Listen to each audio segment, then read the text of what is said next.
So hello guys, welcome back on my YouTube channel. तो कैसे हैं आप लोग? आई होप के बढ़िया होंगे। तो जैसे कि भाई लोग, हमने आपसे प्रॉमिस किया था कि आपके लिए बहुत जल्दी जो है आर्मी की ऑनलाइन क्लासेस शुरू की जाएगी।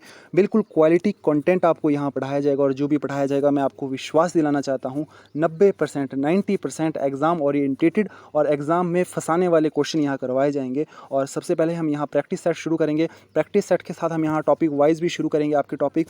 इसके साथ ही साथ जो आपकी मैथ्स की शॉर्टकट टिप्स होती है, ट्रिक्स होती है, उसके साथ हम आपके लिए वीडियोस लाएंगे, ताकि जो आपको मैथ जो है इतना डिफिकल्ट लगता है वो मैथ आपको बिल्कुल इजी लगने लगेगा। ठीक है। और जीके के, जीएस के जितने भी जितने भी इंपॉर्टेंट क्वेश्चन है सभी आपको सीरीज वाइज यहाँ करवाए जाएंगे। चाहे हम बात करें शोल्जर जीडी की, चाहे हम बात करें शोल्जर टेक्निकल की, शोल्जर क्लर्क की, शोल्जर नर्सिंग असिस्टेंट की, आपका शोल्जर क्लर्क की, ठीक है, शोल्जर ट्रेडमैन की, सभी की तैयारी यहाँ आपको रेगुलर अब करवाई जाएगी। और ये सभी पॉसिबल हो पाएगा आपके सपोर्ट की वजह से।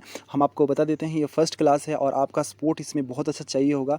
आप प्लीज़ इसे ज़्यादा से ज़्यादा अपने दोस्तों में, अपने जो भी एजुकेशनल ग्रुप है उसमें शेयर कीजिएगा, और आपको इसी तरीके का जो है आर्मी का कंटेंट प्रोवाइड करवाया जाएगा। और इस साल 2022 में आपको वर्दी पहनने का मौका ज़रूर मिलेगा। आपकी मेहनत के हिसाब से और आपकी काबिलियत के हिसाब से आप ज़रूर सक्सेस हो पाओगे। ठीक है। तो कोई डाउट नहीं है, बिल्कुल क्वालिटी कंटेंट यहाँ आपको पढ़ाया जाएगा और बिल्कुल ईजी वे में हम पढ़ाने की कोशिश करेंगे। हालांकि यह फर्स्ट क्लास है, लेकिन कोशिश करेंगे कि धीरे धीरे से इम्प्रूव किया जाए और बहुत अच्छे तरीके से जो है यहाँ क्लासेस शुरू हो पाएगी। ठीक है। तो चलिए भाई लोग, सबसे पहले तो मैं आपको इंट्रोड्यूस कराना चाहता हूँ इस क्वेश्चन पेपर से। ये बिल्कुल ओरिजिनल क्वेश्चन पेपर है, ऑफिशियल सोल्जर्स का जो है ये पेपर है, और सोल्जर जीडी में इसे पूछा गया है, प्रीवियस ईयर पेपर है। बहरमपुरे कोलकाता से ये पूछा गया था, जिसे कि कंडक्ट करवाया गया था भाई 23 फरवरी 2021 को इसे कंडक्ट करवाया गया था। ठीक है। तो चलिए हमारा फर्स्ट क्वेश्चन को हम लेते हैं, और आपको जो भी हमारे बाकी गाइडलाइंस होगी उसको भी हम डिस्कस करते रहेंगे। और चलिए भाई लोग, फर्स्ट क्वेश्चन की ओर बढ़ते हैं। ठीक है। सबसे फर्स्ट क्वेश्चन आप देख सकते हैं, पहला क्वेश्चन पूछा गया है, मार्क्सवाद का मुख्य समर्थक किसे माना जाता है। ठीक है। तो मार्क्सवाद का मुख्य समर्थक कार्ल मार्क्स को माना जाता है। ठीक है। क्वेश्चन नंबर सेकंड की अगर हम बात करें तो क्वेश्चन नंबर सेकंड पूछा गया है कि कामाख्या देवी मंदिर किस राज्य में स्थित है।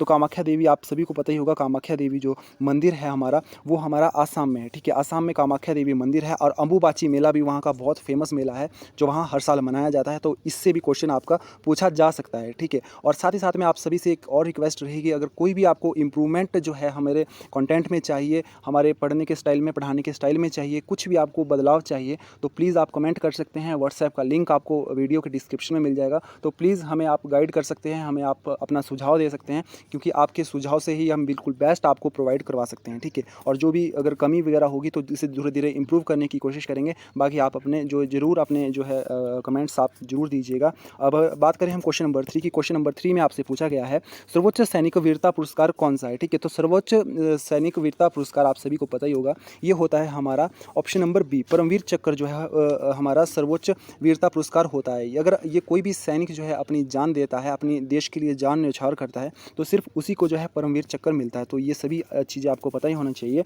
ठीक है। अगर क्वेश्चन नंबर 4 की हम बात करें, क्वेश्चन नंबर 4 में पूछा गया है, भारतीय विज्ञान संस्थान कहाँ है। ठीक है। तो हमारा साइंस का इंस्टीट्यूट कहाँ है, आप सभी को पता ही होगा। तो इसका जो राइट आंसर होने वाला भाई ऑप्शन नंबर सी। ठीक है। ऑप्शन नंबर सी, बेंगलुरु में जो है हमारा विज्ञान संस्थान मौजूद है। ठीक है। अगर क्वेश्चन नंबर 5 की हम बात करें, क्वेश्चन नंबर 5 में पूछा गया है, अंतर्राष्ट्रीय क्रिकेट परिषद का मुख्यालय कहाँ है। ठीक है। तो आईसीसी का मुख्यालय पूछा गया है। तो आईसीसी का मुख्यालय आप सभी को पता है कि आईसीसी का जो हमारा मुख्यालय है वो दुबई में स्थित है। ठीक है। आईसीसी का इंटरनेशनल क्रिकेट काउंसिल इसका पूरा नाम होता है। तो इसका जो मुख्यालय है वो दुबई में। ठीक है। अगर क्वेश्चन नंबर 6 की बात करें तो क्वेश्चन नंबर 6 में आपसे पूछा गया है, रामायण ग्रंथ किसने लिखी थी। तो इसका जो सही आंसर होने वाला आप सभी को पता है, रामायण जो है हमारी वो लिखी थी भाई वाल्मीकि ने। ठीक है। वाल्मीकि ने जो है हमारी रामायण लिखी थी। ठीक है। इसी के साथ साथ आपको पता ही होना चाहिए, जो हमारा महाभारत है वो वेद व्यास ने लिखी थी, क्योंकि यहाँ से भी कई बार क्वेश्चन आपका पूछा जा सकता है। ठीक है। क्वेश्चन नंबर 4 की अगर हम बात करें, क्वेश्चन नंबर 4 में आपसे पूछा गया है, हिमाचल प्रदेश की राजधानी क्या है। तो हिमाचल प्रदेश की जो राजधानी है वो है शिमला। ठीक है। ये सभी चीज़ें आपको पता ही होनी चाहिए, हर स्टेट की आपको राजधानी पता होनी चाहिए, और इसके लिए बहुत जल्दी हम आपके लिए जो है डिटेल वीडियोज़ भी लाएंगे। ठीक है। तो इस चीज़ के लिए आप निश्चिंत रहिएगा, बिल्कुल कंटिन्यू आपकी यहाँ क्लासेस चलने वाली है। क्वेश्चन नंबर 8 में आपसे पूछा गया है, पानीपत की तीसरी लड़ाई में मराठा किससे पराजित हुए थे। तो आप सभी को पता ही होगा, क्वेश्चन नंबर 8 का जो राइट आंसर होने वाला है वो होने वाला है भाई ऑप्शन नंबर आपका बी, अहमद शाह अब्दाली जो है तीसरी लड़ाई मराठा से पराजित हुई थी। और आपको सभी को पता ही होगा, जो हमारी तीसरी लड़ाई है आपकी पानीपत की तीसरी लड़ाई है वो 1761 ईस्वी में कराई गई थी, क्योंकि यहाँ से भी क्वेश्चन पूछा जा सकता है। और जो हमारा फर्स्ट बैटल हुआ था, जो हमारी फर्स्ट लड़ाई हुई थी, वो भी आप सभी को पता ही होना चाहिए, 1526 में जो है हमारी पानीपत की फर्स्ट लड़ाई हुई थी। और जो हमारी सेकंड लड़ाई हुई थी वो आप सभी को पता ही होगा 1556। ठीक है। 1556 1556 ईस्वी में जो है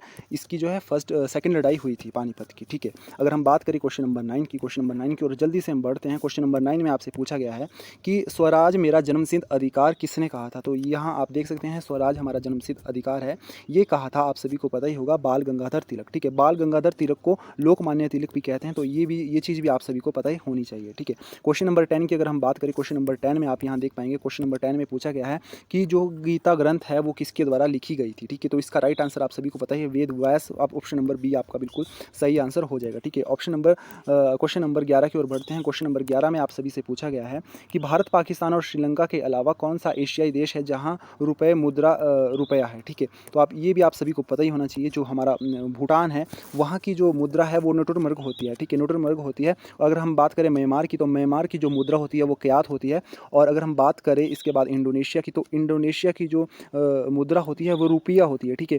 रुपया, ये वाला रुपया होता है, क्योंकि रुपया अलग होता है, रुपया अलग होता है, ठीक है। तो इसका जो राइट आंसर हो जाएगा वो हो जाएगा नेपाल, क्योंकि नेपाल, पाकिस्तान, श्रीलंका और भारत में हमारा रुपया चलता है, रुपया, ठीक है। चलिए नेक्स्ट क्वेश्चन को बढ़ते हैं। नेक्स्ट क्वेश्चन में आपसे पूछा गया है प्रसिद्ध गीत सारे जहां से अच्छा की रचना किसने की थी, ठीक है। तो इसका जो राइट आंसर हो जाएगा वो हम आपको बता देते हैं, ऑप्शन नंबर बी, ठीक है। मोहम्मद इकबाल ने जो है प्रसिद्ध गीत सारे जहां अच्छा की जो है रचना की थी, ठीक है। क्वेश्चन नंबर 13 की ओर बढ़ते हैं। क्वेश्चन नंबर 13 में पूछा गया है मुगल साम्राज्य की स्थापना किसने की थी, ठीक है। तो यहाँ आप देख सकते हैं क्वेश्चन नंबर 13 का जो राइट आंसर होने वाला है आप सभी को पता ही होगा, बाबर ने जो है मुगल साम्राज्य की स्थापना की थी, ठीक है। और ये जो स्थापना हुई थी 1526 ईस्वी में जो है मुगल हमारे भारत आए थे और यहाँ उन्होंने अपने साम्राज्य की स्थापना कर दी थी, ठीक है। तो ये सभी चीज़ें आपको पता होनी चाहिए, क्योंकि यहाँ से बार बार रिपीटेड क्वेश्चन आपके जो एग्जाम में पूछे जाते हैं, ठीक है। क्वेश्चन नंबर 14 की अगर हम बात करें, क्वेश्चन नंबर 14 में पूछा गया है सूर्य मंदिर कहाँ स्थित है, ठीक है। तो आप सभी को ये चीज़ पता होनी चाहिए कि सूर्य मंदिर जो है कोणार्क में स्थित है, जो कि ओडिशा में। आप सभी को ये चीज़ पता होनी चाहिए, बार बार रिपीटेड क्वेश्चन होता है ये और बार बार आपके एग्जाम में पूछा जाता है, ठीक है। क्वेश्चन नंबर अगर हम 15 की बात करें, क्वेश्चन नंबर 15 की अगर हम बात करें, क्वेश्चन नंबर 15 में आपसे पूछा गया है भारतीय राज्यों में राज्यपाल की नियुक्ति कौन करता है। तो ये सभी चीज़ें आपको पता होती है कि राज्यपाल की जो नियुक्ति होती है वो राष्ट्रपति करता है, ठीक है, राष्ट्रपति करता है। लेकिन उसके साथ कुछ एडिशनल जो है इंफॉर्मेशन हम आपको दे देते हैं। अगर हम राष्ट्रपति की बात करें तो राष्ट्रपति राज्यपाल को नियुक्ति करता है, लेकिन जो राज्यपाल होता है उसकी उम्र कम से कम 35 साल होनी चाहिए, कम से कम राज्यपाल की उम्र 35 साल होनी चाहिए। और जो राज्यपाल का पद है वो हमारे संविधान के 157, ठीक है, 157वें जो संशोधन में है, 157वें संशोधन में जो है नियुक्ति मिलती है राज्यपाल को, ठीक है।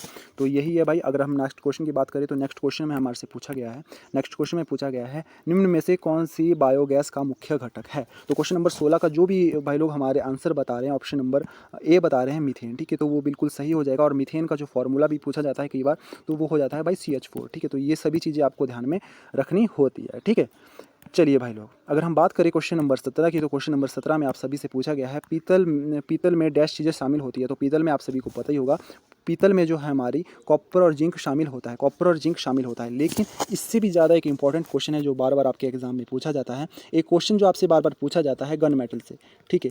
गन मेटल से, गन मेटल किन किन चीज़ों से मिलकर बनता है। तो गन मेटल हम आपको बता देते हैं, copper plus tin plus zinc plus lead, ठीक है। इन सब चीज़ों से मिलकर जो है गन मेटल बनता है। तो ये चीज़ें भी आपको बिल्कुल ध्यान में रखनी है और बार बार इसे रिपीट इसलिए किया जाता है ताकि आपको जो है बार बार पढ़कर ये चीज़ें याद हो जाएं, ठीक है। अगर हम बात करें बर्फ़ के गलनांक की, तो बर्फ़ का गलनांक आप सभी को पता है 0 डिग्री सेल्सियस होता है। अगर हम यहाँ बात करें तो यहाँ आप देख पाएंगे 0 डिग्री सेल्सियस होता है। लेकिन एक चीज़ आपको और ध्यान रखनी है कि 0 डिग्री सेल्सियस आपका 0 डिग्री जो सेल्सियस होता है, जो आपका 0 डिग्री सेल्सियस होता है और आपका 32 फ़ारेनहाइट होता है और आपका 273 डिग्री केल्विन होता है, ये तीनों चीज़ें बिल्कुल बराबर चीज़ें होती है। लेकिन ये मतलब इसकी चीज़ अलग, मतलब ये आपका सेंटीग्रेड में हो गया, ये आपका फ़ारेनहाइट में हो गया, ये आपका केल्विन में हो गया, ये तीनों चीज़ें बराबर होती है, ठीक है। अगर हम बात करें नेक्स्ट क्वेश्चन की, तो नेक्स्ट क्वेश्चन में आप सभी से पूछा गया है जो संतरा होता है उसमें कौन सी विटामिन जो है प्रचुर मात्रा में होती है। तो आप सभी को पता ही होगा विटामिन C जो है प्रचुर मात्रा में होती है संतरे में, ठीक है। अगर हम बात करें इसमें, अगर आपको एडिशनल इन्फॉर्मेशन हम इसमें दें, क्योंकि यहाँ से बहुत ज़्यादा क्वेश्चन आपके रिपीट होते हैं। अगर हम बात करें विटामिन A की, तो विटामिन A, ठीक है, विटामिन A का जो केमिकल नाम होता है वो होता है रेटिनॉल। रेटिनॉल जो है विटामिन A का जो केमिकल नाम होता है। विटामिन B का जो केमिकल नाम होता है वो होता है भाई थायमीन, ठीक है, थायमीन, ठीक है, थायमीन, ठीक है। और अगर विटामिन C की बात करें तो विटामिन C का जो नाम होता है वो होता है एस्कॉर्बिक एसिड, एस्कॉर्बिक एसिड, ये केमिकल नेम होते हैं। इन तीनों के आपको केमिकल नेम बिल्कुल याद रखने होते हैं। और जो आपका कैल्शियम होता है उसका कैल्सीफेरॉल होता है, ठीक है। अगर हम बात करें विटामिन ए की कमी से, विटामिन ए की कमी से आपको रतौंधी नामक रोग हो सकता है, ठीक है। तो ये चीज़ आपको ध्यान में रखनी है। विटामिन बी की कमी से आपको बेरी होता है, ठीक है। बेरी नामक रोग जो है आपको हो सकता है। विटामिन सी की कमी से आप सभी को पता ही होगा स्कर्वी रोग आपको हो सकता है। अगर इन सब चीज़ों की कमी होती है तो इस तरीके का जो है आपको विटामिन से, देखिए आपका हमेशा क्वेश्चन बनता ही है और ये बहुत ज़्यादा इंपॉर्टेंट चीज़ है, आपको बिल्कुल ध्यान में रखनी है, ठीक है। अगर क्वेश्चन नंबर 20 की हम बात करें, क्वेश्चन नंबर 20 में अगर हम बात करें, क्वेश्चन नंबर 20 में पूछा गया है मेंडेलीव की जो आवर्त सारणी होती है वो किस चीज़ पर आधारित है, ठीक है। तो ये काफ़ी ज़्यादा इंपॉर्टेंट क्वेश्चन है, बार बार पूछा जाता है, तो आप सभी को इस चीज़ का पता होना चाहिए। क्वेश्चन नंबर 20 का जो हमारा आंसर होता है वो हो जाएगा परमाणु भार, ठीक है। जो हमारा एटॉमिक वेट होता है उस चीज़ पर जो है हमारी मेंडेलीव की सारणी आधारित होती है, ठीक है। ठीक है, अगर हम बात करें क्वेश्चन नंबर 21 की, क्वेश्चन नंबर 21 में हमारे से पूछा गया है लेड पेंसिल बनाने में जो प्रयुक्त होता है वो कौन सा पदार्थ होता है। तो आप सभी को पता ही होगा जो ग्रेफाइट होता है उससे हमारी लेड पेंसिल बनती है। जो मान लीजिए अगर ये हमारी पेंसिल है, ठीक है, ये अगर हमारी पेंसिल है, ये हमारी पेंसिल है, तो इसका जो ये वाला निब होता है ये ग्रेफाइट का बना होता है, ब्लैक सा होता है जो, ठीक है। बाकी तो लकड़ी होती है, ठीक है।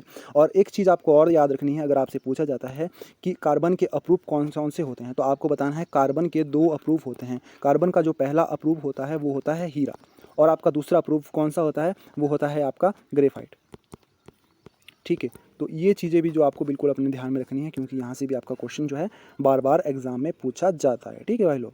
अगर हम बात करें क्वेश्चन नंबर 22 की, तो क्वेश्चन नंबर 22 में आप सभी से भाई लोग से पूछा गया है मानव शरीर में किस अंग में जो है रक्त शुद्ध होता है, ठीक है। तो हमारा जो प्योरीफाई होता है ब्लड वो हमारे शरीर के कौन से अंग में होता है, तो ये चीज़ें आपको पता ही होगी। जो किडनी होती है, वृक्क होता है, वहाँ हमारा रक्त जो है प्योरीफाई करता है हमारा शरीर, ठीक है। तो ये जो हमारी ये वाली चीज़ है, जो ये वाला क्वेश्चन है, ये बहुत ज़्यादा इंपॉर्टेंट है, बार बार जो एग्जाम में पूछा जाता है। एक चीज़ आपको और ध्यान रखनी है, हमारे भोजन को पचाने में कौन सा अम्ल जो है सहायता करता है। तो जो एसिड होता है, जो हाइड्रोक्लोरिक एसिड होता है, हमारे शरीर में जो है खाना पचाने में बहुत ज़्यादा मदद करता है। तो ये चीज़ भी बिल्कुल आपको अपने ध्यान में रखनी है, क्योंकि यहाँ से भी क्वेश्चन पूछा जा सकता है, ठीक है। अगर हम क्वेश्चन नंबर 23 की बात करें, क्वेश्चन नंबर 23 में क्या पूछा गया है, आकाशीय पिंड को देखने के लिए किस यंत्र का प्रयोग किया गया है। तो आकाशीय पिंड हमारे दूर होते हैं, बहुत ज़्यादा दूर होते हैं, तो आप यहीं से आइडिया लगा सकते हैं कि दूर की चीज़ के लिए हम यूज़ करेंगे भाई लोग टेलीस्कोप, ठीक है। दूर की चीज़ के लिए टेलीस्कोप और नज़दीक की चीज़ के लिए क्या करेंगे हम, माइक्रोस्कोप। आप सभी ने स्कूल में पढ़ा होगा कि कोई दूर की चीज़ है तो हम उसे टेलीस्कोप से देखेंगे, और कोई नज़दीक की चीज़ है उसके अंदर की बहुत डीप चीज़ देखनी है, छोटी छोटी चीज़ देखनी है, तो हम बिल्कुल माइक्रोस्कोप का यूज़ करेंगे। अगर आप स्कूल की लेबोरेटरी में गए होंगे तो वहाँ आपको जरूर ये परीक्षण करने के लिए मिला होगा कभी ना कभी ज़िंदगी में, ठीक है। अगर हम क्वेश्चन नंबर 24 की बात करें, क्वेश्चन नंबर 24 आप यहाँ देख पाएंगे स्टेनलेस स्टील बनाने के लिए इनमें से किस धातु का उपयोग लोहे के साथ किया जाता है। तो स्टेनलेस अगर हमने स्टील बनाना है तो हम लोहे के साथ कौन सी धातु को मिक्स करेंगे, ठीक है। तो ये भी जो है काफ़ी ज़्यादा इंपॉर्टेंट क्वेश्चन है। हम क्रोमियम को मिला देंगे, और क्रोमियम को मिलाने के बाद क्या होगा कि जो है हमारे स्टेनलेस स्टील बन जाएगा, ठीक है। तो ये सभी चीज़ें आपको अपने ध्यान में रखनी है। अगर हम क्वेश्चन नंबर 25 की बात करें, क्वेश्चन नंबर 25 में आपसे पूछा गया है रक्त में हीमोग्लोबिन में कौन सा जटिल प्रोटीन मौजूद होता है, ठीक है। तो रक्त में प्रोटीन पूछा गया है, तो आप सभी को भाई लोग ये चीज़ बहुत ज़्यादा इंपॉर्टेंट है, और ये बार बार एग्जाम में पूछी जाती है कि हमारे रक्त में जो है आयरन होता है, ठीक है। आयरन हमारा RCB से बनता है, रेड ब्लड सेल, ठीक है। और रेड ब्लड सेल में एक और चीज़ इंपॉर्टेंट होती है, रेड ब्लड सेल का जो जीवन काल है वो 120 दिन होता है, ठीक है। 120 दिन तक ये हमारे चलते हैं रेड ब्लड सेल, उसके बाद हमारा शरीर नए रेड ब्लड सेल बना देता है। एक और बहुत ज़्यादा इंपॉर्टेंट चीज़ है, अगर हमारी शरीर में बीमारियों से लड़ने में कोई मदद करता है तो वो होता है WBC, ठीक है। WBC होता है white blood cell. White blood cell हमारे शरीर में जो है 4 से 5 दिन का जीवन काल इनका होता है, और 4 से 5 दिन बाद ये खुद ब खुद मर जाते हैं और नए वाइट ब्लड सेल हमारे शरीर में पैदा हो जाते हैं। अगर हमारे शरीर में वाइट ब्लड सेल नहीं होंगे तो हमारा शरीर जो है एकदम से सभी बीमारियाँ पकड़ लेगा और हम बिल्कुल ग्रसित हो जाएंगे बीमारियों से, ठीक है।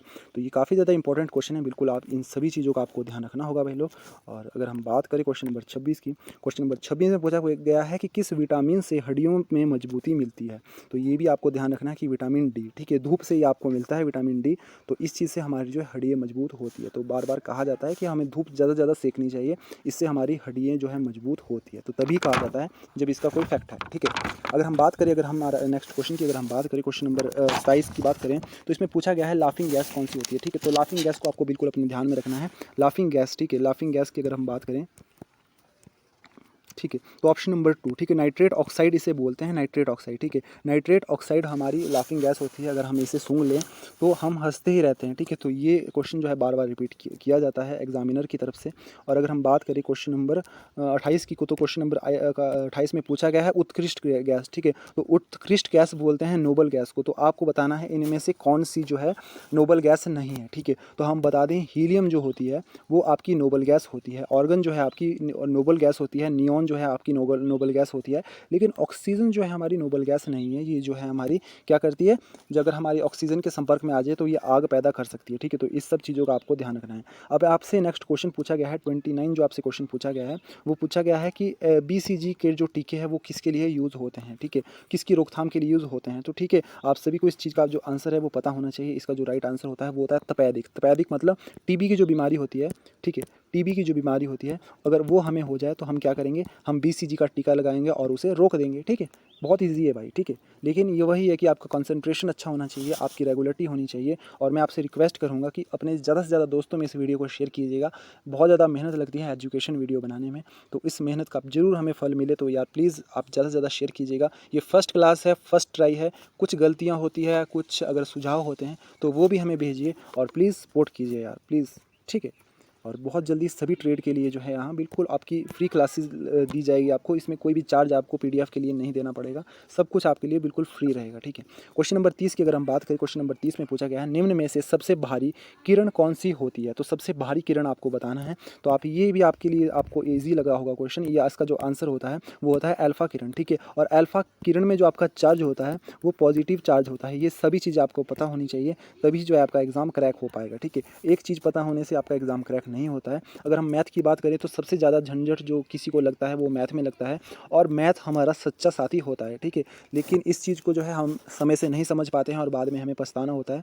तो इस चीज़ के लिए यही इलाज है कि आप अपने अच्छे से पढ़ाई कीजिए और मैथ को सबसे ज़्यादा मजबूत कीजिए। मैथ के लिए स्पेशल क्लासेस अगर आप रिक्वेस्ट करेंगे या फिर हमें सुझाव देंगे तो मैथ के लिए स्पेशल क्लासेस जो हमारी चैप्टर वाइज होगी, हर चैप्टर को कवर किया जाएगा, तो वो भी हम शुरू कर देंगे। अगर आप थोड़ा अगर हमें सपोर्ट दिखाएंगे तो बिल्कुल सभी चीज़ आपके लिए की जाएगी, कोई भी प्रॉब्लम नहीं आएगी। और मैथ से डरने की जरूरत नहीं है, मैथ को फाइट करके बिल्कुल आप तभी आप एग्जाम क्रैक कर पाओगे, ठीक है। अगर हम क्वेश्चन देखें, क्वेश्चन में पूछा गया है एक गांव है, ठीक है, गांव में जो है हमारे पुरुष भी है और महिलाएं भी हैं, ठीक है। और पुरुष जो है वो 5:3 में है, ठीक है। मतलब अगर 5 पुरुष है तो 3 महिलाएं हैं, ठीक है। गांव में अगर पुरुष की बात की जाए, मतलब मेल की बात की जाए, तो मेल हमारे 800 है, और जो महिलाएं की संख्या बतानी है हमें, ठीक है, महिलाओं की संख्या बतानी है। तो ये क्वेश्चन काफ़ी ईजी हो जाता है। हमें क्या करना होता है कि जैसे ही हमें पुरुष दिया है, ठीक है, पुरुष हमारा 800 है और हमें इसमें गिवन है कि हमारा पुरुष 5 के बराबर है, ठीक है। तो अगर हमें महिलाओं की कीमत बतानी है, मतलब महिलाओं की संख्या बतानी है, तो हमें इसे 3 से गुना कर देना है, ठीक है। अगर हम इससे इसे को काटेंगे तो 160 हमारे पास आ जाएगा, और अगर हम 16 को 3 से गुना करेंगे तो आप सभी को पता है हमारा 480 जो है आंसर आ जाएगा। तो इसका जो राइट ऑप्शन होने वाला है आप सभी को यहाँ देख पाएंगे, ऑप्शन नंबर डी, ठीक है। ऑप्शन नंबर डी जो हमारा बिल्कुल राइट आंसर होने वाला है, ठीक है। चलिए भाई लोग आगे बढ़ते हैं क्वेश्चन नंबर 32 की तरफ। क्वेश्चन नंबर 32 में आपसे यहाँ पूछा गया है, इन जो आपका 2D और 3D होता है, ठीक है, अगर आपके 2D के सवाल होते हैं और 3D के सवाल होते हैं, इन सभी में सिर्फ आपको ओनली फार्मूला पुट करना होता है। डायरेक्ट फार्मूला पुट करके आपके आंसर आ जाते हैं, और मैं आपको गारंटी दिलाता हूँ आपको बिल्कुल सारे फार्मूले में रटवा दूंगा और सभी आपकी उंगलियों पर आपके जो है सारे फार्मूले हो जाएंगे। यहाँ क्वेश्चन पूछा गया है, यदि एक गोले की त्रिज्या 7 सेंटीमीटर है तो संपूर्ण पृष्ठीय क्षेत्रफल क्या होगा, ठीक है। गोले का आपको रेडियस दिया है और आपको उसका टोटल सरफेस बताना है, ठीक है। टोटल सरफेस का आपको सभी को पता ही होगा, जो हमारा गोला होता है, ठीक है। तो उसका जो फार्मूला होता है वो हम आपको बता देते हैं 4πr², ये फार्मूला होता है। अब आप अगर r की वैल्यू इसमें पुट कर देंगे तो आपको डायरेक्ट आंसर देखने के लिए मिल जाएगा 4 × 22/7 इंटू आर की जो हमें वैल्यू दी गई है वो दी गई है भाई लोग 7, यहाँ आप देख पाएंगे। तो 7 × 7 हो जाएगा। 7 से अगर हम 7 काटते हैं तो उसके बाद आपका जो है आंसर आपका डायरेक्ट आ जाएगा भाई 616, ठीक है, 616। तो आपका जो आंसर बिल्कुल सही हो जाएगा, ऑप्शन नंबर डी जो है आपका बिल्कुल राइट आंसर हो जाएगा, ठीक है। तो ये बहुत ज़्यादा इजी क्वेश्चन होता है, सिर्फ आपको फार्मूले रटवाने हैं और वो फार्मूले मैं आपको रटवाऊंगा, ठीक है, अगर आपका सपोर्ट अच्छे से रहा तो, ठीक है। अगर हम बात करें क्वेश्चन नंबर 33 की, तो इसमें बताया गया है कोई दो संख्याएं हैं जिसको अगर प्लस किया जाता है दो संख्याओं को तो 25 होता है, अगर उनको माइनस किया जाता है तो 13 होता है, ठीक है। तो ये क्वेश्चन काफ़ी ज़्यादा आसान है। अगर हम यहाँ बात करें, आपको ईजी लैंग्वेज में समझाने की मैं कोशिश करूँ, अगर x + y 25 है, ठीक है, तो x - y 13 है, तो x की वैल्यू और y की वैल्यू हमसे पूछी है, ठीक है। तो इस चीज़ का जो है आपको बिल्कुल ऑप्शन से इलाज करना है। ऑप्शन से अगर आपको इलाज करना है तो इसका सबसे जो सटीक चीज़ रहेगी वो मैं आपको बताने वाला हूँ, ठीक है। अगर हम आपको बताएं, अगर आप अगर इसका जैसे इसमें ऑप्शन अगर हम सीधा ऑप्शन लेते हैं, ठीक है। अगर हम इन दोनों चीज़ों को आपस में माइनस करते हैं, ठीक है, 12 और 13 को आपस में माइनस करते हैं तो 13 किसी भी हाल में आंसर नहीं आने वाला। अगर हम 21 और 4 को माइनस करते हैं, 21 और 4 को हम माइनस करते हैं तो 13 कभी भी हमारा आंसर नहीं आने वाला। अगर हम 14 और 4 को माइनस करते हैं तो हमारा 13 फिर भी नहीं आ रहा है। लेकिन अगर हम 19 और 6 को माइनस करते हैं तो बिल्कुल हमारा 13 आंसर आ रहा है। तो बिल्कुल हम ऑप्शन वाइज चलेंगे और जो हमारा ऑप्शन नंबर डी है इसको बिल्कुल हम सही कर देंगे। ये जो ट्रिक है हमेशा 100% आपको कारगर होगी और बिल्कुल आपको हर बार आपका साथ देगी। आपको ऑप्शन के हिसाब से हमेशा चलना है, ठीक है। और बिल्कुल भी मैथ के क्वेश्चन से आपको घबराना नहीं है, ठीक है। एलसीएम का क्वेश्चन पूछा गया है। एलसीएम का क्वेश्चन आई होप आप सभी को आता होगा। ऑप्शन नंबर डी इसका बिल्कुल सही हो जाएगा। एलसीएम सिखाने की जरूरत तो शायद नहीं होगी आप सभी को, इतना तो सभी को आता ही होता है भाई, ठीक है।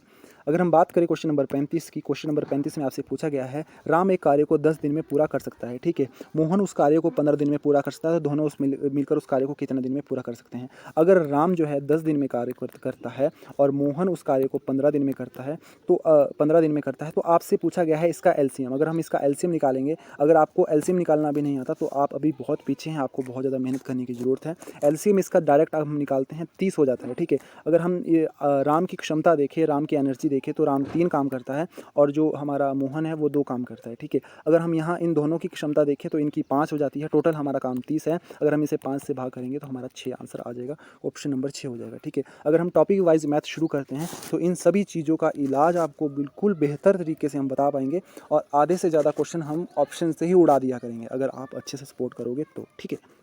ये कोई ऐसी नहीं है कि आप सपोर्ट करना ही करना है आपको। अगर आप सपोर्ट करोगे तो अच्छी बात है यार, क्योंकि आप सभी को दिखता है कि कितनी मेहनत है यार। वीडियो को लाइक करना है, अपने दोस्तों में भी शेयर करना है, क्योंकि अगर आप शेयर नहीं करोगे तो यार फिर वही है, हम बहुत ज़्यादा डिमोटिवेट हो जाते हैं इस चीज़ से, क्योंकि मेहनत लगती है ना तो फिर अच्छा नहीं लगता यार, ठीक है। चलिए भाई लोग, नेक्स्ट क्वेश्चन आपसे पूछा गया है अगर 10% की, 20% की और 30% की छूट किसी एक चीज़ पर लगातार दी जाती है तो फिर एकल छूट कितनी होगी। मतलब इन तीनों छूटों को एक साथ मिलाना है। तो इसके लिए हमें जो सबसे इजी मेथड होता है, हम कोई भी संख्या 100 मान लेते हैं, ठीक है। कोई भी संख्या हम 100 मान लेते हैं, उस पर अगर हम 10% की छूट देते हैं तो वो चीज़ जो है 90 हो जाती है। तो हमें 90/100 कर लेना है, ठीक है। अगर हम 20% की छूट देते हैं तो वो 80% हो जाती है, ठीक है। आपको सभी को पता ही है कि 100 में से अगर हम 20 घटा देंगे तो 80 हो जाएगी। अगर हम 30% की छूट देते हैं तो वो 70 बच जाती है, ठीक है। तो यही आपको करना है, ठीक है। सिंपली हमने सबसे पहले तो हमने 100 मान लिया कि कोई संख्या 100 है, फिर हमने उससे 10% की छूट दी, फिर हमने उसे 20% की छूट दी, फिर हमने उसे 30% की छूट दी। अगर हम सिंपली अगर हम यहाँ से 0 से 0 काटते हैं, ये 2 0 से ये 2 0 काटते हैं, ये ठीक काटते हैं, तो अगर हम 7, 8 और 9 को आपस में गुणा करेंगे तो ये हमारे पास 796 आ जाएगा, ठीक है। 796 हमारे पास आ जाएगा और बीच में हमारा यहाँ ये वाला 0 था, ठीक है। ये वाला 0 हमारे पास था और ये वाला 0 अगर हम यहाँ लगाएंगे तो 49.6 जो है हमारा बिल्कुल राइट आंसर हो पाएगा, जो कि हमारा ऑप्शन नंबर ए है, ठीक है। तो ऑप्शन नंबर ए हमारा बिल्कुल सही आंसर हो जाएगा भाई लोग, ठीक है। अगर हम बात करें क्वेश्चन नंबर 37 की, तो क्वेश्चन नंबर 37 का मैं आपको बता दूं। क्वेश्चन नंबर 37 में हमसे पूछा गया है 12 लड़के हैं जिनका औसत आयु 10 वर्ष है और 11 लड़के हैं जिनका औसत आयु 9 वर्ष है। तो हमें 12वें लड़के की उम्र बतानी है। तो ये बहुत ज़्यादा मतलब ईजी क्वेश्चन है, लेकिन हम कोशिश ही नहीं करते हैं तो हमसे हो नहीं पाता है, ठीक है। तो अगर हम कोशिश नहीं करेंगे तो हमें कोई भी अगर ईजी से ईजी क्वेश्चन है ना, अगर आप उसे कोशिश नहीं करोगे तो आप बिल्कुल भी सक्सेस नहीं हो पाएंगे। और यही एक कहावत है कि प्रैक्टिस मेक्स मैन परफेक्ट, ठीक है। तो प्रैक्टिस आपको करनी है मैथ की, क्योंकि तभी आप इस चीज़ में सक्सेस हो पाओगे, ठीक है। अगर हम बात करें, अगर यहाँ सबसे पहले आप क्वेश्चन को पहले तो आपको क्वेश्चन अच्छे से पढ़ना है। 12 लड़कों की औसत आयु जो है 10 वर्ष है, तो अगर हम 12 गुना 10 कर देते हैं तो इन 12 लड़कों की औसत आयु 120 वर्ष हो जाती है, ठीक है। नेक्स्ट में आपसे पूछा गया है कि 11 लड़के की जो औसत आयु है 9 है, ठीक है। तो 11 लड़कों की जो औसत आयु है वो 9 है, तो यहाँ हमारे पास आ गया 99। अगर हम यहाँ 10 हो गया मान लीजिए, तो यहाँ 10 में से 1 गया तो यहाँ 9 गया तो 1 आ गया, यहाँ 11 था और यहाँ 9 में से 2 गया, मतलब 11 में से 9 गया तो यहाँ 2 हो गया, तो यहाँ 21 वर्ष आ गया, ठीक है। इस चीज़ को मैं आपको समझाने की कोशिश करता हूँ। जैसे कि ये 12 लड़के हैं, इनकी औसत आयु यहाँ दी गई है, तो हमने इन दोनों को गुना कर दिया। उसके बाद 11 लड़कों की और औसत आयु दी गई, इन दोनों को गुना कर दिया और दोनों को आपस में माइनस करके हमारे पास बिल्कुल 21 जो है बिल्कुल राइट आंसर आ गया। तो इसका जो ऑप्शन नंबर बी है वो बिल्कुल राइट आंसर हो जाएगा, ठीक है। तो इस तरीके से इस क्वेश्चन को सॉल्व किया जा सकता है। फिर से आपका जो है 3D का क्वेश्चन आपसे पूछा गया है, 2D का क्वेश्चन आपसे पूछा गया है। यदि एक आयताकार मैदान की लंबाई 30 मीटर और चौड़ाई जो है आपकी 20 मीटर है, तो उसका परिमाप बताना है। तो परिमाप का फॉर्मूला आप सभी को पता ही होगा, 2 इंटू लंबाई प्लस ये जो आपका फॉर्मूला होता है, इसे आप रट लीजिए, ठीक है। ये जो है हमारा परिमाप का फॉर्मूला होता है, पेरीमीटर का फॉर्मूला होता है। अगर एरिया की बात करें तो एरिया का जो फॉर्मूला होता है वो लेंथ इंटू ब्रेड्थ होता है, ठीक है। तो इस चीज़ को बिल्कुल अपने ध्यान में रखना है। अगर हम बात करें क्वेश्चन नंबर 38 की, तो क्वेश्चन नंबर 38 का जो राइट आंसर हो जाएगा, राइट आंसर चलिए हम सॉल्व कर देते हैं। अगर हम इसमें फॉर्मूला पुट करते हैं, लेंथ प्लस ब्रेड्थ था, ठीक है। तो 30 प्लस यहाँ ये कर देंगे हम, यहाँ 50 आ जाएगा इंटू 2, तो यहाँ आप देख पाएंगे यहाँ से 2 ले लिया हमने, और इसका जो 100 है, मतलब ऑप्शन नंबर सी जो है इसका बिल्कुल सही आंसर हो जाएगा,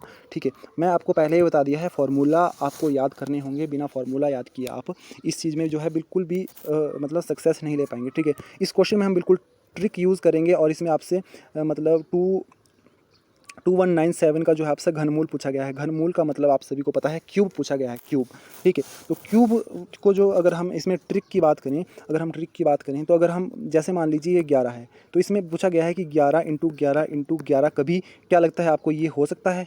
नहीं हो सकता। कैसे नहीं हो सकता? अगर हम आपके इसके मतलब इकाई अंक लेते हैं, तो 1 से 1 को गुना करके, 1 से 1 गुना करके लास्ट में 1 ही आता है, ठीक है। अगर हम बात करें 13 की, 13 इंटू 13 इंटू 13 की, तो यहाँ 3 से अगर हम 3 को गुना करेंगे तो 3 तिया 9 आ जाएगा, और 9 से अगर हम 3 को गुना करेंगे तो 27 आ जाएगा, और इसका जो इकाई अंक है वो भी 7 है, ठीक है। तो ये जो है ऑप्शन हमारा सही हो सकता है, ठीक है। अभी ये हमने एलिमिनेट कर दिया, ये हमारा हो सकता है, ठीक है। अब 7 इंटू 7 इंटू 7 करेंगे अगर हम, तो यहाँ 49 हो जाएगा, और 9 इंटू 7 9 3, लास्ट में यहाँ 3 आ रहा है, तो ये भी हमारा नहीं हो सकता। अब इंटू 9 इंटू 9 इंटू 9, ठीक है। तो यहाँ 81 आ रहा है, तो यहाँ भी बिल्कुल इकाई अंक आपका 9 आया है, तो ये भी आपका आंसर नहीं हो सकता। तो इसका आंसर जो है ऑप्शन नंबर सी हो जाएगा। तो इसकी ट्रिक मैं आपको बिल्कुल बेसिक से बताऊंगा। इस चीज़ की ट्रिक होती है, ये आपको अगर अभी समझ नहीं आया तो इस चीज़ के लिए बिल्कुल स्पेशल मैं वीडियो बनाऊंगा, और ये जो है आपको इकाई अंक से, मतलब आपको डिविजिबिलिटी रूल से जो है सॉल्व करना मैं सिखाऊंगा जरूर, ठीक है, 100%। ये मैं आपको वीडियो जरूर लेकर आऊँगा बहुत जल्दी। आप सिर्फ एक नज़र में देख के ही बता पाओगे कि यह आंसर सही है या गलत है, ठीक है। तो इसी तरीके से आपको बिल्कुल तैयार किया जाएगा यहाँ। तो अगर आपको अभी पहला दिन मेरी जो भाषा है वो समझ नहीं आ रही होगी, तो आप बिल्कुल अपनी जो अपने विचार है, अपने जो भी अपने आप कोई राय देना चाहते हैं, तो आप बिल्कुल दीजिएगा राय, हम बिल्कुल उसे फॉलो करेंगे, और बिल्कुल आपको क्वालिटी कंटेंट आपको प्रोवाइड करवाएंगे, ठीक है। क्वेश्चन नंबर जो आपका 40 है, क्वेश्चन नंबर 40 में आपसे पूछा गया है, आपका 18,740 पर 15% का वार्षिक दर 4 वर्षों में साधारण ब्याज का कितना % होगा, ठीक है। तो इस चीज़ का जो इस चीज़ के लिए भी फॉर्मूला आप सभी को पता ही होगा, P इंटू आर इंटू, ठीक है, ठीक है। P हमारा प्रिंसिपल होता है, R हमारा रेट होता है, T हमारा टाइम होता है, बटा अगर हम 100 कर देंगे, तो ये चीज़ जो है हमारा बिल्कुल ये वाला फॉर्मूला आप पुट करके आराम से इसका आंसर निकाल सकते हैं। जल्दी से इसे सॉल्व करते हैं, तो यहाँ आप देख पाएंगे 18,440 गुना 15 गुना 4, ठीक है, बटा 100। अगर हम इसे काटेंगे यहाँ से, तो यहाँ 2 तो 14 5 10 5 ये 15, तो इस तरीके से अगर हम यहाँ 6 और 18 4 को अगर हम आपस में गुना करेंगे, तो यहाँ जो हमारा करेक्ट आंसर निकल कर आ जाएगा भाई लोग, वो आ जाएगा हमारा 11,064, ठीक है। ये हमारा बिल्कुल राइट आंसर, तो ऑप्शन नंबर डी जो है हमारा बिल्कुल राइट आंसर हो जाएगा। अगर हम क्वेश्चन नंबर 41 की बात करें, तो इसमें आपको HCF बताना होता है। HCF का मतलब होता है हाईएस्ट कॉमन फैक्टर, ठीक है, हाईएस्ट कॉमन फैक्टर होता है। तो आपको जो भी इसमें जो आपको कॉमन चीज़ लग रही है वो बताइए, ठीक है। जो इसमें कॉमन चीज़ है वो आप सभी को पता ही होगा, जो 12 15 और 18 में 21 में जो कॉमन है वो आप सभी को पता ही है, 3 कॉमन है, क्योंकि 3 हमारा 12 से भी गुना होता है, 3 हमारा 15 से भी गुना होता है, 3 हमारा 18 से भी गुना होता है, और 3 हमारा 21 से भी गुना होता है, ठीक है। तो ये हमारा HCF निकल गया आंखों ही आंखों में। तो इस तरीके से आपको सॉल्व करना है इस चीज़ को। क्वेश्चन नंबर 42 हमसे पूछा गया है, एक कैंटीन में एक सप्ताह के लिए, यहाँ आप देख पाएंगे, एक कैंटीन में एक सप्ताह के लिए 28 दर्जन केले की आवश्यकता होती है, तो 47 दिन में कितने केलों की आवश्यकता होगी, ठीक है। सबसे पहले तो आपको क्या करना है कि सप्ताह से दिन बनाना है, और दर्जन से आपको केला बनाना है, ठीक है। तो इस चीज़ का भी आपको डायरेक्ट मैं बता देता हूँ, जैसे कि आपको पता ही होगा कि हमारे जो है एक सप्ताह में हमारे 7 दिन होते हैं, ठीक है। तो उसी तरीके से आप इसे सॉल्व करेंगे। कैसे सॉल्व करेंगे, ठीक है। इसका सबसे ईजी तरीका होता है कि 7 दिन में अगर हम बात करें 28 दर्जन, तो 28 दर्जन को आपने 28 गुना अगर हम 7 करते हैं, तो हमारे पास क्या आ जाता है, 196 आ जाता है, ठीक है। तो 7 दिन में अगर 196 केले की आवश्यकता होती है, तो एक दिन में कितने केलों की आवश्यकता होगी, ठीक है। तो एक दिनों में हमें अगर हम इसे बात कर लेंगे, तो 7 दूनी 14 15 16 17 18 19 और यहाँ 7 8 56 28, ठीक है। तो एक दिन में हमें 28 किलो की आवश्यकता होगी, ठीक है। तो हमसे पूछा गया है 47, ठीक है। तो अगर हम 28 को 47 से गुना कर देंगे, तो हमारे पास जो राइट आंसर निकल कर आ जाएगा भाई लोग, वो आ जाएगा हमारे पास 2256, ठीक है, 2256 हमारे पास निकल कर आ जाएगा। ठीक है, 43 की अगर हम बात करें, 43 में रीजनिंग के क्वेश्चन होते हैं और रीजनिंग के जो आपको नंबर होते हैं बिल्कुल फ्री के नंबर होते हैं। आप देख पाएंगे 39 से 41 हो रहा है, मतलब +2 यहाँ हो रहा है। ठीक है, और यहाँ भी हमारा +2 हो रहा है और यहाँ भी हमारा +2 हो रहा है, तो आगे भी हमारा +2 होगा। अगर हमारा आगे भी +2 होता है तो हमारा यहाँ 47 जो है +2 45 + 2 47 हो जाएगा। तो ऑप्शन नंबर ए बिल्कुल राइट आंसर इसका हो जाएगा। ठीक है, तो इस तरीके से आप इसे सॉल्व कर सकते हैं, बहुत ईजी क्वेश्चन होता है। अगर हम बात करें क्वेश्चन नंबर 44 की, तो 17 से आपको विभाज्य बताना है, मतलब इन सब में से 17 में से कौन भाग हो सकता है। ठीक है, तो 2-3 क्वेश्चन तो आप बिल्कुल देख कर ही, मतलब 2-3 ऑप्शन तो आप बिल्कुल देख कर ही एलिमिनेट कर सकते हो। अगर हम बात करें ऑप्शन नंबर 1 की, तो 17 से ये भाग नहीं हो पाएगा, आप सिर्फ आंखों से देख कर ही बता पाओगे। अगर हम ऑप्शन नंबर सी की बात करें तो ये भी 17 से भाग नहीं हो पाएगा, बिल्कुल आंखों ही आंखों में आप इसे सॉल्व कर दोगे। आप थोड़ा कन्फ्यूज़ हो सकते हो 2 और 4 में। ठीक है, 2 और क्वेश्चन नंबर बी में और ऑप्शन नंबर बी में और ऑप्शन नंबर डी में, तो इस चीज़ के लिए भी आपको बिल्कुल टाइम मिलेगा। अगर आप इसे आंखों ही आंखों में सॉल्व करते हो तो अच्छा है, वरना आप इसे डिवाइड भी कर सकते हो। ठीक है, क्योंकि आपके पास बहुत अच्छा टाइम वहाँ रहता है और इसका जो राइट आंसर हो जाएगा ऑप्शन नंबर बी हो जाएगा। ठीक है, अगर हम बात करेंगे क्वेश्चन नंबर 45 की, क्वेश्चन नंबर 45 में पूछा गया है, यदि एक समबाहु त्रिभुज एक भुजा इसकी 12 सेंटीमीटर है तो उसका क्षेत्रफल ज्ञात करना है। ठीक है, तो इसका क्षेत्रफल हमें ज्ञात करना है। क्षेत्रफल का आपको पता ही होगा, जो हमारी समबाहु त्रिभुज का क्षेत्रफल होता है उसका जो फॉर्मूला होता है, क्षेत्रफल मतलब एरिया, तो उसके एरिया का फॉर्मूला होता है √3/4 ए स्क्वायर। ठीक है, ए मतलब आपकी भुजा स्क्वायर, भुजा मतलब आपकी साइड। ठीक है, तो आप इसे डायरेक्ट ये फॉर्मूला आप पुट कर लेंगे, तो अगर हम √3/4 × 12 करेंगे तो यहाँ ये 3 से कट जाएगा और यहाँ ये 36 आ जाएगा और यहाँ √3 ही रहेगा। ठीक है, तो आप यहाँ देख पाएंगे ऑप्शन नंबर जो बी है एकदम आंखों ही आंखों में सॉल्व हो चुका है, कोई भी आपको इसमें खास स्ट्रगल करने की ज़रूरत नहीं पड़ी है। ठीक है, क्वेश्चन नंबर 46 की अगर हम बात करें, ये डायरेक्शन का क्वेश्चन है, काफ़ी बार पूछा जाता है, काफ़ी ज़्यादा इंपॉर्टेंट क्वेश्चन है। अगर हम यहाँ बात करें, इसमें पूछा गया है, राम एक जगह ए से 5 किलोमीटर उत्तर की ओर चलता है और फिर बाएं मुड़ता है, बाएं मतलब वो अपने लेफ्ट में मुड़ता है। ठीक है, और उसके बाद वो 3 किलोमीटर चलता है, फिर वो अपने दाएं मुड़ता है, दाएं मतलब राइट में मुड़ता है और फिर 2 किलोमीटर वो चलता है। उसके बाद फिर से वो अपने बाएं मतलब अपने दाएं ओर मुड़कर 3 किलोमीटर चलता है और फिर वो बी पर पहुंच जाता है। तो ए और बी की दूरी आपको बतानी है। ठीक है, तो ये भी काफ़ी ज़्यादा इजी क्वेश्चन है। अगर हम बिंदु ए मान लेते हैं, यहाँ अगर हम बिंदु ए मान लेते हैं, ठीक है, तो ए से क्या हुआ, पहले राम जो है, ए जो है 5 किलोमीटर उत्तर की ओर चला, तो उत्तर आपका ऊपर की ओर होता है, तो 5 किलोमीटर वो नॉर्थ की ओर गया। ठीक है, 5 किलोमीटर, तो आप यहाँ 5 लिख देंगे। ठीक है, 5 वो ऊपर गया, उत्तर की ओर गया, उसके बाद वो 3 किलोमीटर बाएं मुड़ा, तो बाएं आपका लेफ्ट होता है, तो ये आपका 3 किलोमीटर आ गया जी इस साइड को। ठीक है, ठीक है, उसके बाद वो दाएं मुड़ा, दाएं मतलब राइट, राइट वो 2 किलोमीटर गया। ठीक है, तो यहाँ से यहाँ तक वो 2 गया। ठीक है, फिर उसके बाद वो क्या किया, उसने फिर से दाएं मुड़ा और 3 चला। ठीक है, तो यहाँ से यहाँ तक 3। ठीक है, तो अब आपसे पूछा गया है कि ये पॉइंट जो है, ये इसे बी से इंडिकेट किया गया है, तो ए और बी के बीच की जो आपको दूरी बतानी है कितनी होगी। ठीक है, तो यहाँ से यहाँ तक 5 हो गया और यहाँ से आप देखेंगे तो ये आपका 2 है जैसे कि, तो ये 5 और 2 7 हो जाएंगे। ठीक है, 5 और 2 7 हो जाएंगे, तो 7 जहाँ आपका आंसर होगा वो आपका राइट आंसर हो जाएगा, option number B. Option number B आपका बिल्कुल राइट आंसर हो जाएगा। ठीक है, 47 की अगर हम बात करें, 47 आप यहाँ देख पाएंगे, 47 में क्या हो रहा है, सबसे पहले तो आपको सीरीज़ देखनी है। सीरीज़ में आपको काफ़ी टाइप की सीरीज़ होती है, किसमें प्लस होता है, किसमें माइनस होता है, तो इसमें आप देख पाएंगे क्या हो रहा है। ठीक है, अगर आप इसे गौर से देखेंगे तो 32 को अगर 2 से गुना करेंगे तो 64 आएगा, 16 को अगर 2 से गुना करेंगे तो 32 आएगा, 8 को अगर 2 से गुना करेंगे तो 16 आएगा, 4 को अगर 2 से गुना करेंगे तो हमारे पास 8 आएगा। तो यहाँ जो ऑप्शन नंबर बी जो है हमारा राइट आंसर हो जाएगा। अगर हम बात करें क्वेश्चन नंबर 48 की, तो रिलेशन से आपका ये क्वेश्चन पूछा गया है और रिलेशन से भी आपका हर बार एक क्वेश्चन पूछा जाता है, तो ये भी आपको पता होना चाहिए। एक लड़की ने लड़के का परिचय देते हुए कहा कि यह मेरे चाचा के पिता की बेटी का बेटा है। ठीक है, यह मेरे चाचा की एक लड़की ने लड़के का परिचय देते हुए कहा, एक लड़की ने लड़के का परिचय देते हुए कहा, लड़के का परिचय दे रहा है तो यहाँ लड़का आएगा। ठीक है, लड़के का परिचय देते हुए कि यह मेरे चाचा, किसके चाचा, लड़की के चाचा, मतलब लड़की के पापा के भाई की बेटी का बेटा है। ठीक है, की बेटी मतलब उसकी बुआ हो गई, वो की बेटा है। ठीक है, तो ये दोनों आपस में कज़न हुए, लेकिन यहाँ कज़न का ऑप्शन मुझे नज़र नहीं आ रहा है, तो इसका जो है भाई हो जाएगा। ठीक है, ये इसका भाई लगा।